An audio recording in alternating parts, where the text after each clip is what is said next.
The true individual, regardless of what anybody says in any of the levels here or in the unseen worlds, does not seek mystical experiences, nor to better himself, nor is he interested in people or working for the idea of soul. He backs away instantly from any authority whatsoever. He calls upon none, not even the All-Is, for aid in any way, for he knows that it depends upon himself to solve the issues which he must face anywhere, here or in the unseen worlds. What then is he after? Freedom, real and complete freedom. You eventually become aware that only the great reality, the All-Is, can provide you this freedom. It surely does come in the sense that it is granted outright. It is not something you may have by entering into a certain room. It is none of these at all, but only the recognizable opportunity of reaching the higher universes where freedom is. Of course, it takes great courage to accomplish this. The real journey, continuing to dwell in beingness, brings this quality of the reality into your very being until it is fully realized. The great reality is not a superior being or thing in the sense to take any of your burdens, none whatsoever, nor is it that which gives you blessings as portrayed by the religious orders. This real freedom can best be described as similar to the bird that has power over the kingdom of air. You suddenly discover that this real freedom is already installed within you, the real you. You have now attained the awareness above all things, with great wisdom beyond any understanding that is more than you can ever comprehend. The qualities you seek are real truth, purity, and real freedom. Rebizar stopped for a while as Paul and I walked around a bit and stretched ourselves. The air was so clear up at these heights that the sky was so blue. I wondered about him and how he was all alone way up here. And so I asked him, "What do you do with yourself all alone here, sir?" He looked at me and said as he smiled, "I frequently have guests like the two of you who are interested in knowing something about the worlds beyond this one. I also have discussions with those whom we know as saints and other guides. Sometimes trips are made into unknown regions of the unseen worlds. Yes, there are worlds yet to be explored in the real side, as well as some lands in the lower worlds, including the planets and parts of the Earth. I also have this way station for many beings wishing to cross over from this material world into the real far country. From this hut, I have sent out messages to others to change the minds of those who wish to destroy certain areas on the Earth world for their own gain. Yes, I've been very busy here. You and Paul will come to appreciate how I live someday." I couldn't help but laugh because I was already a surfer, and how Rebizar lived was fine with me, except there was no ocean. Paul was more from the city and used to the complexity. I was glad to be away from it all, because all the social structure meant to me was that I would have to go to school or work to keep the little physical body maintained. I need both of you to listen and learn so that you will know what to do when your time comes. The two of you are all this world has for now in the outer sense. There are no others that have the courage or ability to see what the real guides want for the coming new you. After you, Paul, there will be two more that will continue on with what you will be creating, but they will actually dwindle the value and confuse the membership following. When you step in, Duane, there will no longer be a system of membership, but one of self-sufficiency. Paul will start with the basics, and when the time is right, the is will expand the awareness of the reality to meet the new challenge for us all. Of course, Paul's creation will become distorted because it is always the way of the human personality to do so. But this will actually set the stage for what we will be doing. The real guides do not care what takes place here according to those that think they have something special to belong to or with.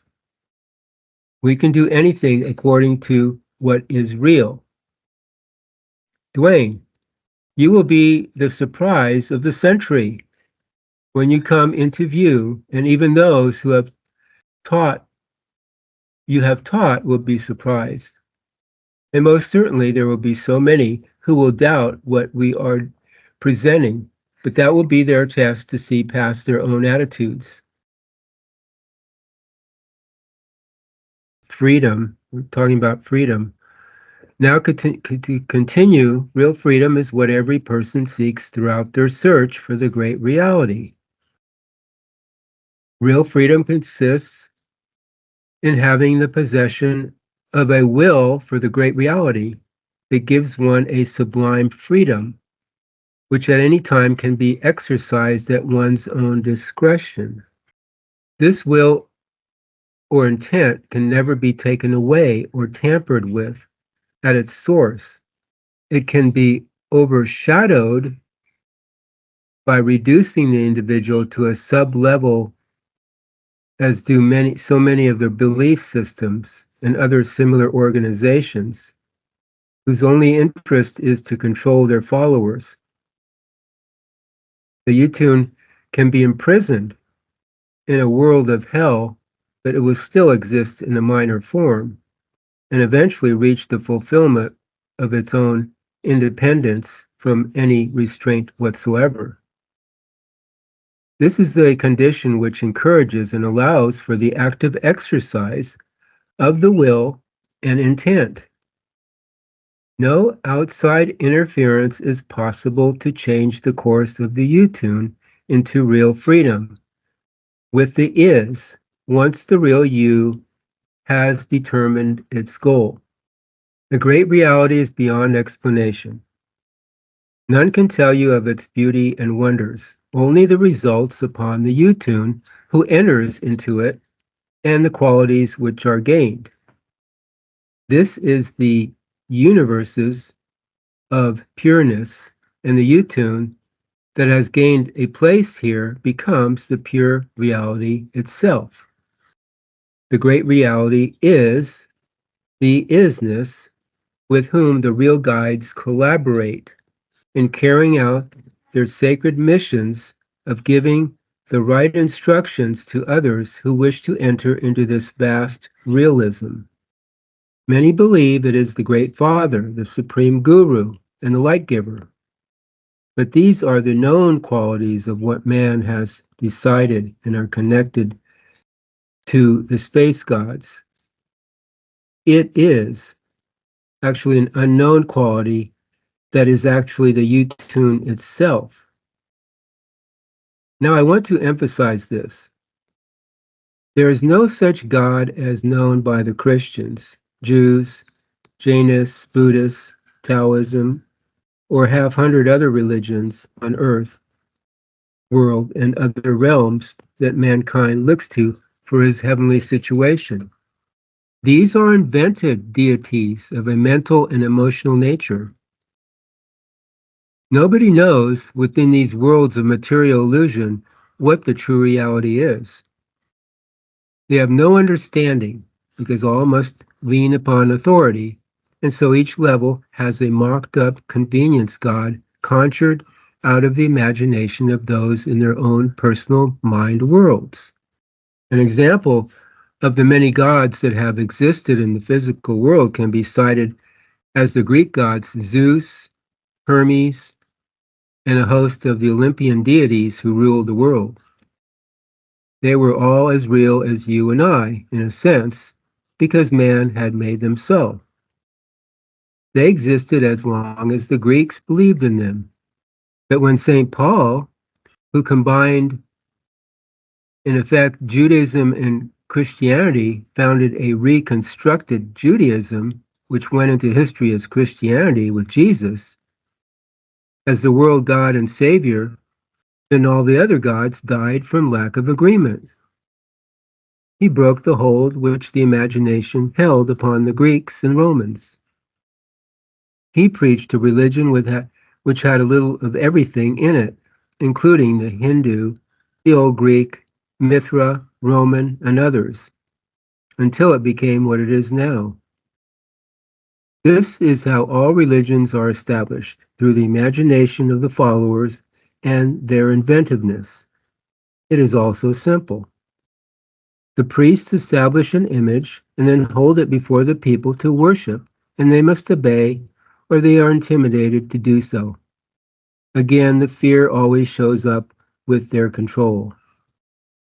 Their worshiping ceremonies are presented as a love for their gods, but it is the fear that drives people to them and to be obsessed, sometimes even to their death.